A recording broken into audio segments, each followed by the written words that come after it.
Much of that which we hold sacred or view as culture has been, or is being, contaminated by white supremacy.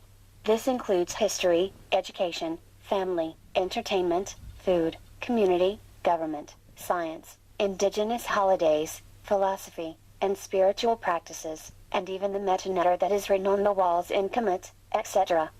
Everything that touches your life has been impacted by this pandemic, but while, for example, food, including fruits and vegetables, is impacted, we will still have to consume something to sustain life. So we can't totally refrain from eating.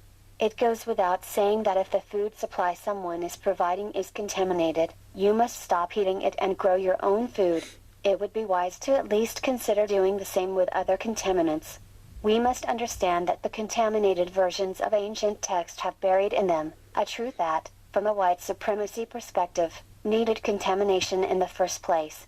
Many black freedom fighters of today view the Bible as white supremacy text that should be avoided. Other freedom fighters use the Bible as one of a plethora of tools for liberation. While biblical text has clearly been contaminated by white supremacy, most of the key characters in the Bible are black, including the so-called Savior of the world. The author of the book, The Ancient Black Hebrews, does a good job of pointing out the complexion of the key characters in the Old Testament. The following is my edited version of a short excerpt from the book.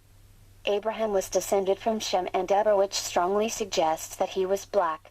His grandson, Jacob, used stones for pillows, suggesting that his hair was thick and afro enough to form a comfortable cushion between his scalp and the rocks. Jacob's son, Joseph, was mistaken for an African by the rest of Jacob's family after being sold into slavery in his youth. Jacob's distant descendant was Moses, who was also mistaken for an African in Midian. Moses had his hand turned white as part of an impressive miracle. Turning type 6 skin into type 1 skin would be the most impressive miracle. This strongly suggests Moses had a complexion like Naomi Campbell's. The Levitical laws of the Hebrews exclude types 1 through 4 from the general complexion range of the Hebrews. The Nazarites were described as red like earth, clearly a dark red, which came to approximate a coal black. David and Solomon were described as the same red like earth as the Nazarites. All of this tells us that the ancient Hebrews of the Old Testament were a black people.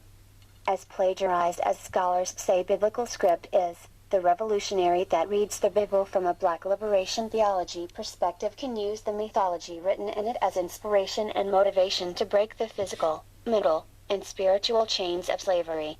In fact, anything, yes anything, that the black revolutionary studies and practices can be used strategically to aid in black liberation. This article was written by Daku Akabo wa Akatu.